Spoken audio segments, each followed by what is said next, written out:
This is the Wheel of Time Spoilers podcast. Your hosts are Seth Jacobson and Patrick Heiler. Starting with 47 48 tonight. These are both pretty laid-back chapters, I'd say. Yeah, kind of set up chapters, to use steal that phrase from Agenor. I was having a conversation with him earlier.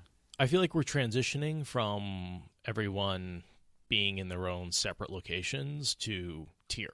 Yeah. And this is really the introduction of Tyr.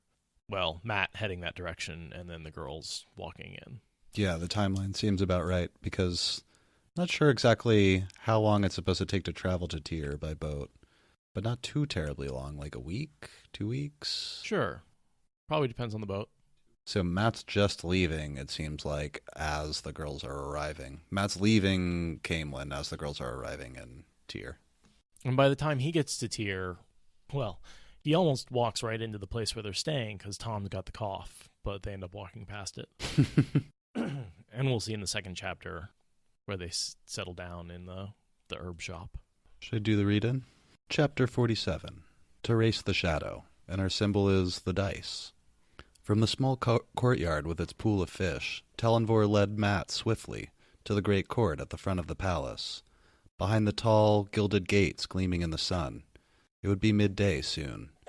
Matt felt an urge to be gone, a need to hurry. It was hard keeping his pace to the young officers.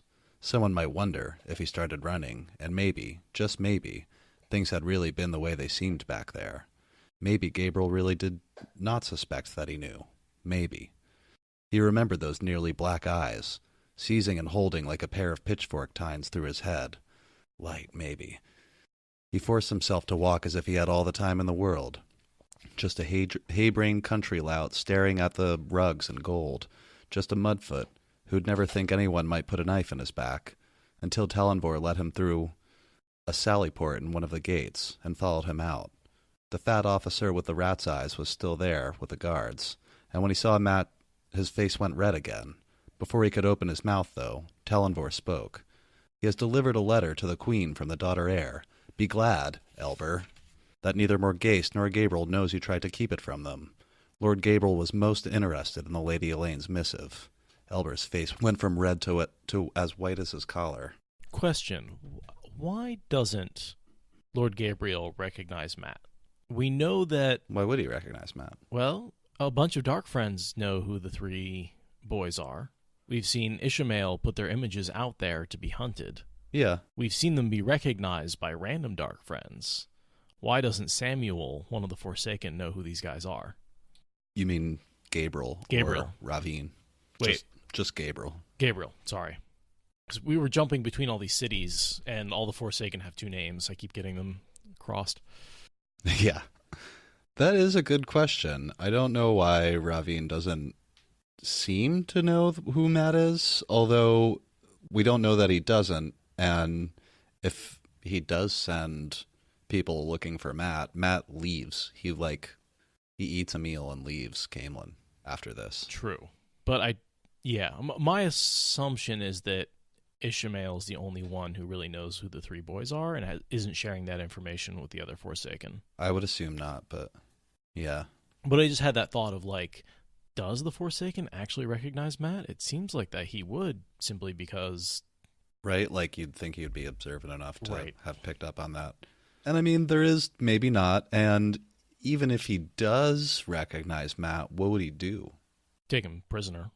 But I think that even the other Forsaken don't understand the significance of the three boys. They are very much tied into Rand is the Dragon Reborn, and he's the important one. The other two don't matter. Yeah. I'm not even sure if they're aware how they're Taviran. That might be something that only Ishmael is really aware of. I couldn't say. It doesn't seem like any of the other Forsaken seem particularly concerned about Matt or Perrin. Lanfear pays some attention to them. Yeah. But I think she's the only one. She's one of the more perceptive ones. That's a good point, Ferengi. Moraine just figured this out a couple of chapters ago, how important they are. Yes, but partially from Ishmael, because Ishmael is the one who sends the Gray Man after Matt, or after Perrin, and that clues Moraine in. Right. How important he is. So you look at it's Ishmael is the one who realizes the significance of the two boys. The first one. The first one. Matt assumes that Talonvor is leaving him to walk away from the gates, and Talonvor is going to return to the palace, but he doesn't. He follows Matt for a little while and asks him some questions. Talonvor is very much in love with Queen Morghese, and I believe he's been picking up on a few of her signals that she may be suffering from compulsion. Yeah. I know we speculated actually about this line in the last chapter, and here Jordan reinforces it by having Talonvor point it out again. Who's this Shiriam? Why does Morghese want Elaine to hear about Shiriam? What do people do in her study? And Matt's like, I don't know, man. Yeah, Matt has no idea. No, he doesn't. But that is a very weird thing for the queen to say. Sure. And Talonvor picks up on that. And he's trying to figure out what is this message she's trying to get out. Yeah. Talonvor asks him, like, how much time did he spend in Tarvalin? What did you learn while you were there? And Matt tries to say, nothing. I was just there to visit my sister, and... He's undercover. Yeah. As good as he gets at undercover. And then he turns it around and tries to figure out, do you serve Morghese or Gabriel? Because he's not sure which of the two men Talonvor, or which of the two factions Talonvor belongs to. Now, we, of course, know that Talonvor loves Morghese deeply. Talonvor says, are you a loyal Andorman? And Matt replies, of course I am. And what about you? Do you serve Morghese and Gabriel loyally? And Talonvor is like, ugh. Serve Morghese, Tom Grinwell. Her I serve to death. Fare you well. He turned and strode back to the palace with a hand gripping his sword hilt. And I thought this was kind of clever of Matt. Watching him go, Matt muttered to himself, I'll wager this. He gave Gabriel's wash leather purse a toss, that Gabriel says the same, as in, Gabriel says he serves Morghese as well. Totally. He's like, I don't want anything to do with these rich people politics. This is all a bunch of crap, and I don't want anything to do with it. Matt doesn't trust Talonvor. He doesn't trust anyone. No. There is still a little bit of that Shadar Logoth distrust on Matt sometimes. Yeah, I mean, people do keep, popping out of the bushes and trying to kill him, so he's got, reasons, too. Although the paranoia, I mean, is that totally gone? It must be. He's totally cleansed of the... Sure, yeah. Taint of Shadar Logoth. One thing Lanfear says makes me think that maybe not totally. You always had a suspicious nature, especially since possessing that dagger. I'd not try to lie to you. I'm going to try and use you just the way they're going to try and use you. When she talks to him right when he wakes up in the White Tower. Mm-hmm. So there is some indication that he is, at the very least, a little more suspicious than the others. Than someone else would be who hadn't held the dagger. Maybe, some people, as a young boy who did a lot of mischief, he might be kind of, it's that the partner that's cheating is the one that accuses the other one of cheating. Right. Type thing, Projection more than anything else. I think he's just a little more skeptical of people's claims at this point. Yeah. Trying to help me? I don't think so. I thought this was actually a bit of an illuminating quote here, where he thinks to himself, fool women, now I have to keep their bacon from burning instead of looking after my own. And, we see a lot of, one gender getting angry at the other, oh, damn you for, Min does this a lot to Rand, men get me in this situation. Yeah. But at the same time, he's going to go be the hero and help them. He has no obligation to do it, just his own moral code. Right. He's not really angry. No. Or, he's this angry is what he that tells they're in himself, trouble. Yeah. Oh, it's a bummer that they're dragging me into this, but they haven't spoken to him in weeks. They don't want him to be there. Yeah. They have no desire to have him show show up. They're like, "What are you doing here? I'm here to rescue you. Get out of here. Aren't you a little short for a stormtrooper?" When he came dashing into the Queen's blessing, nothing very much had changed in the library. Tom and the innkeeper still sat over the stones board, a different game, he saw from the position of the stones, but no better for Gil. And the calico cat was back on the table, washing herself. A tray holding their unlit pipes and the remains of a meal for two sat near the cat, and his belongings were gone from the armchair. Each man had a wine cup at his elbow. "I will be leaving, Master Gil," he said. You can keep the coin and take a meal out of it. I'll stay long enough to eat, but then I'm on the road to Tyr. What's your hurry, boy? Tom seemed to be watching the cat more than the board. We only just arrived here. Master Gill asks him a bunch of rapid-fire questions. Did you deliver the letter? Did you jump over the thing and do the whole thing that we talked about in the last chapter? And Matt's like, I think Matt... He kind of returns the favor. He starts asking about Gabriel, so he's trying to get information. Yeah. He's like, I overheard... He doesn't admit that he overheard this conversation right away. He's trying to get some unbiased information about this guy in particular. Master Gill, what can you tell me of Gabriel, aside from the fact that he does not like Aes Sedai? And there's like a page and a half of information, but it's actually not a lot of information. He came out of the west during the winter, maybe somewhere out your way, and Matt's like, yeah, there's no lords and ladies out there. I mean, he just fits the MO of Forsaken. He popped up from over the winter, which is when we know the Forsaken escaped from the prison. No one's ever heard of him before, because he didn't exist before then. You know, shows up in Camelin while Morghese isn't there. She's in Tarvalin, I noticed. So that actually gives us a pretty specific timeline. It does. And all of a sudden the riots get really bad, and he saves the day. And I wonder what caused the riots to get really bad. Perhaps him and a bit of compulsion? So yeah, and he rushes into the city, a loyal Queen's man, and saves the day and gets his reward. And got wounded in the fight. Yeah, I wondered about how that was faked. Yeah, because there's no way it was actually a wound. I have no doubt that he could do it. You know? Right. Whether it was just with a mask of mirrors or end up faking a limp or bandages. I mean, whatever. Yeah, whatever. Morghese was so pleased to find order restored that she named him to the post Elida used to hold, which is Queen's advisor. And we noticed that Gareth Bryn didn't like him. Yeah. Like his methods, which were harsh. Makes me think that Gareth Bryn was either resistant to compulsion or Gabriel just thought it was easier to throw him out of the city. Just to get rid of him. Yeah. Yeah, you wouldn't want a guy like that around. And so many of the armed men in the city would be loyal to Bryn that it's just not good to have that kind of person around if you're trying to take control of something. I also find it interesting that a Forsaken ends up in Elida's position. Yeah. Random person as I guess just an advisor, but Aes Sedai advisor? Well, it's, just advisor. I think most monarchs keep an Aes Sedai advisor, but some don't, like the Terrans don't. Well, sure. They hate the Aes Sedai. Didn't Bryn serve 3 queens? Was that right? Tigraine, Morghese, who before her? Oh, I don't know. The number just popped into my head. I just don't know who the queen of Camelin was before Tigraine. Yeah, I can't remember.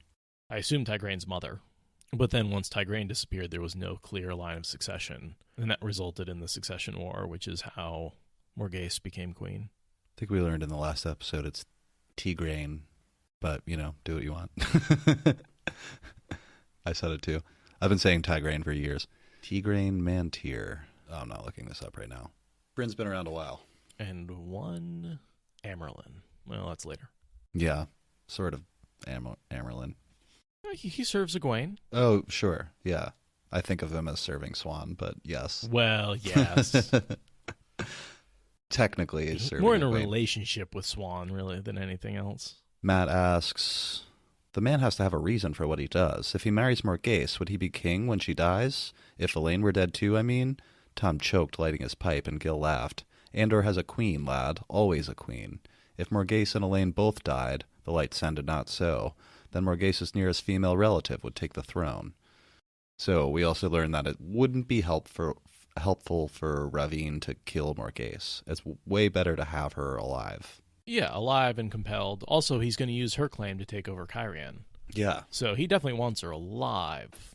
But her daughter's useless to him. She's out of control. She could be a challenge to his rule. Right. But I do notice that once Morghese disappears, he basically becomes king. No one stops him. That's true. So even though Master Gil here is totally shocked by the idea of having a king, I mean, he gets away with it. When push comes to shove, there has to be a leader, I guess. And compulsion can go a long way towards making you the leader.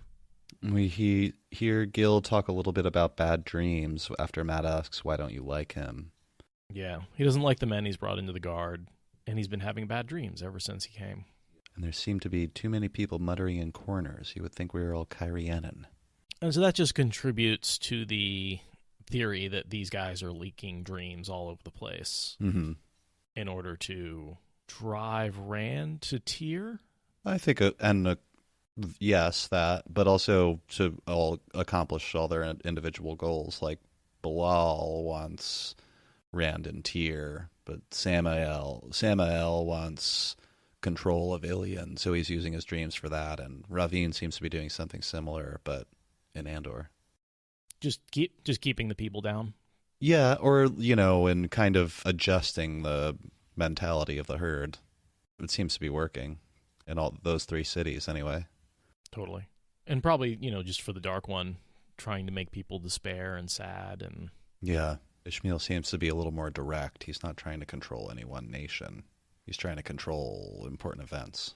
Yeah, and he's much more interested in the armies of the Shadow. He's more of the general. He's taking control of the Trollocs. He's controlled the Murdral. Most of the Gray Men are his.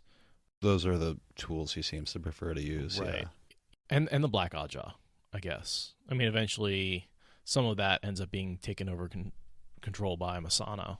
Yeah, and they're all stepping on each other's toes, all the Forsaken through the whole series. Right. So there's a ton of that, but eventually Moradin takes the remaining Forsaken in hand, and Asne Bliss takes total control. Yes. But that's not right now. It's definitely Lord of Chaos, every man for himself. Jacked off fool. Crowning yourself a king. But this is sort of a period of time where everyone's trying to gather power to themselves. Mm-hmm. Why are you asking all these questions about Lord Gabriel? Because he wants to kill Elaine, Matt said, and Egwene and Nynaeve with her. There was nothing useful in what Gil had told him that he could see. And this is what makes Jordan great, because there was so much useful stuff in there. And instead of having the character be like, okay, let me explain to you why that was useful and why that tells you that Lord Gabriel is Ravine. Matt gets this long explanation, and he's just that useless. Didn't make any sense. Any other author wouldn't have let that go. They would have laid it out for you. That's all I'm saying. Are you coming down sick again? Gil said suspiciously. I remember you staring crossways at everyone the last time. It's either that, or else you think this is some sort of prank. You have the look of a prankster to me. Well, Master Gil is perceptive, if nothing else. Matt grimaced. He is perceptive. I think that's why Tom likes him. Not good at the game of houses. Stones. Yeah. Yeah, same. I think you said stones, I said game of houses, but same thing. Matt grimaced. It's no bloody prank. I overheard him telling some man called Komar to cut Elaine's head off, and Egwene's and Nynaeve's while he was about it. A big man, with a white stripe in his beard. That does sound like Lord Komar, Gil said slowly. He was a fine soldier, but it is said he left the guard over the matter of some weighted dice. Good foreshadowing there. Not that anyone says it to his face. Komar was one of the best blades in the guards. So that little bit of information definitely helps Matt when he finds Komar and Tyr. Yeah. Because he knows the dice are weighted. Right, yeah. He kills him in a bar fight. Yep, totally. Over the weighted dice. And that's that whole thing where he rolls the weighted dice and he rolls 5 6s even with weighted dice. Yeah. And then Komar jumps him and Matt flips him over his back and flips him over the table and ends up breaking his back. Well, that's lucky. Has a whole conversation with him as he lays dying. You really do mean it, don't you? Gil says to Matt. I think he does, Basil, Tom said. I very much think he does. The light shine on us. What did Morgase say? You did tell her, didn't you? The light burn you. You did tell her. Of course I did, Matt said bitterly. With Gabriel standing right there and her gazing at him like a lovesick dog. I said, I may be a simple village man who just climbed over your wall half an hour past, but I already happen to know your trusted advisor there, the one you seem to be in love with, intends to murder your daughter. /S. Light, man, she'd have cut my head off. She might have, Tom says. Tom's like, yeah, she could. She might have. It's a possibility. Uh-huh. Her temper was ever as sudden as lightning and twice as dangerous. You know it better than most, Tom, Gil said absently, staring at nothing. He scrubbed both hands through his graying hair. There has to be something I can do. I haven't held a sword since the Aiel War, but, well, that would do no good. Get myself killed and do nothing by it. But I must do something. Rumor. Tom rubbed the side of his nose. He seemed to be studying the stones board and talking to himself. No one can keep rumors from reaching Morgase's ears, and if she hears it strongly enough, she will start to wonder. Rumor is the voice of the people, he goes on. I like that Basil Gill is like, I must do something, and he ends up running away with the queen. Yeah. By the way, he does pick up his sword again. Basil Gill, I always said in my head as Basil. And for some, it always seemed like a tasty fish dish. Basil Gill. Fry that up. That'd be tasty. Might be all right. I say Basil because I met a Basil once, and I'm pretty sure that's how it was spelled. I'm pretty sure that's the right way to pronounce it. But in my head, because Basil is spelled with an I, and Basil is not. It's also apparently a Swiss city, I just found out. Trying to Google for the pronunciation of the name, but yeah, Basil. What triggers her breaking away from Lord Gabriel? There's something where she sits and thinks to herself and then gets up and walks away. But there's something... It's Perrin. She hears that Perrin raises the wolf head banner, and that sets her off. She wants to do something about it. Well, it makes sense that it would be Perrin's Taviran twisting because she ends up with him. Yeah. So he needed her to leave. I was trying to think if the rumors had anything to do, that Tom starts here had anything to do with her leaving, and if that Matt's, twisting of Taviranness helped. But it doesn't seem like it. Oh yeah, the visit to Lenny is just great. Yeah, I'm getting the supposed result in the Two Rivers region, and I combined with a conversation with Lenny, snapped Morgase out of her state, and she just starts to resist the compulsion, which I think we've asserted on the show before she should be able to do.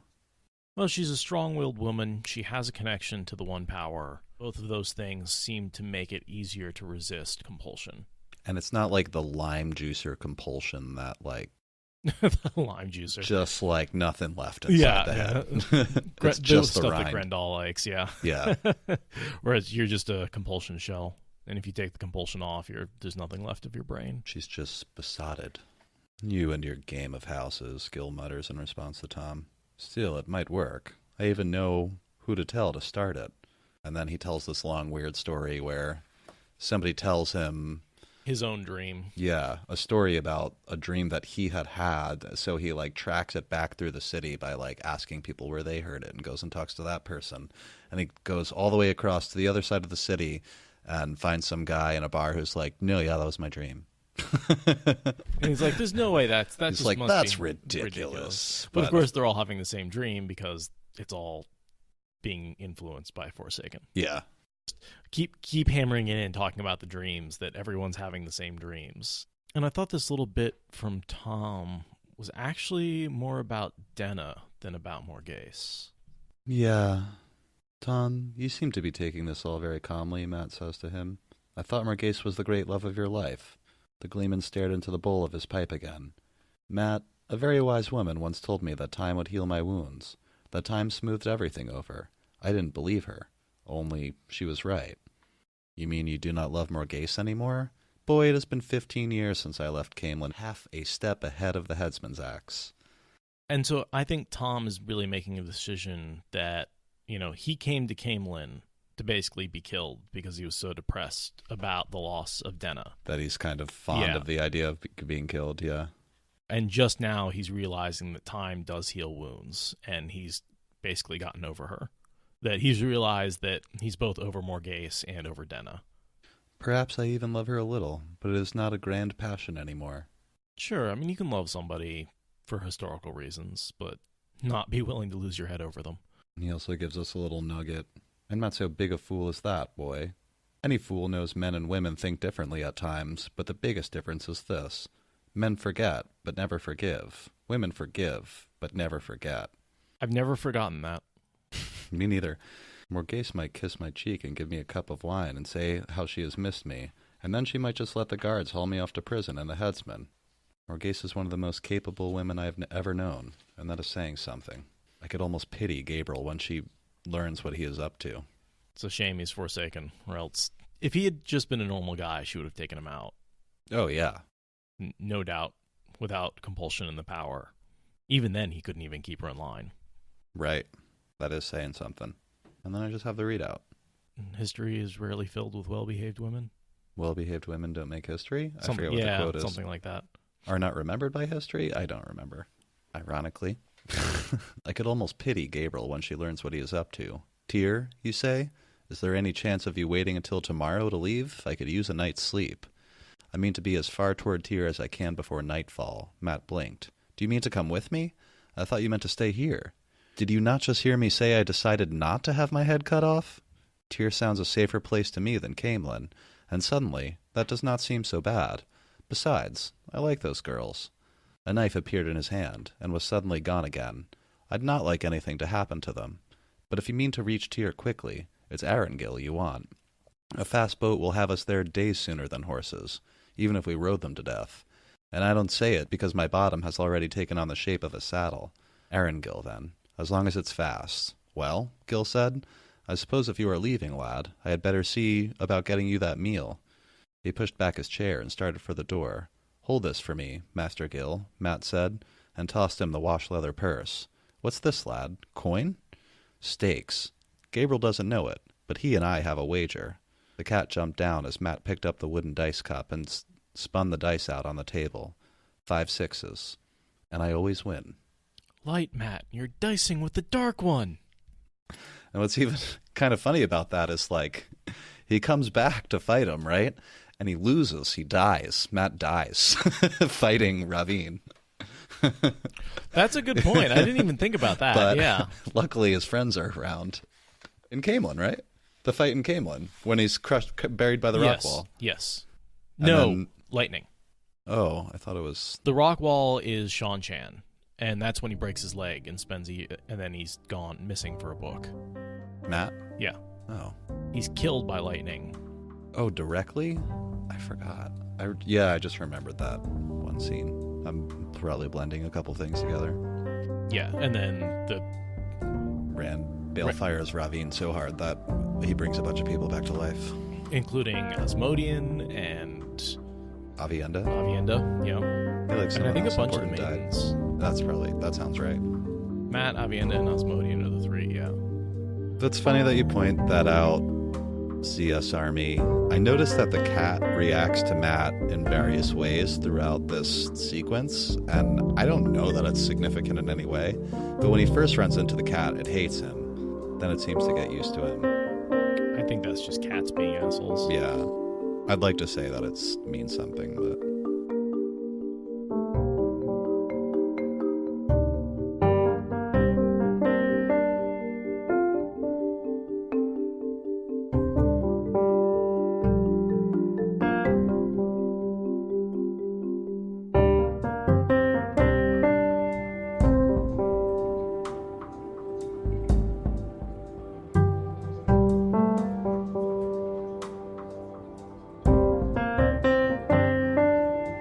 Well-behaved women seldom make history. Thank you, call the cops, is the actual quote we were trying to get. Laurel Thatcher Ulrich penned a scholarly article about the funeral servants of Christian women that well-behaved women seldom make history. The phrase subsequently gained wide popularity.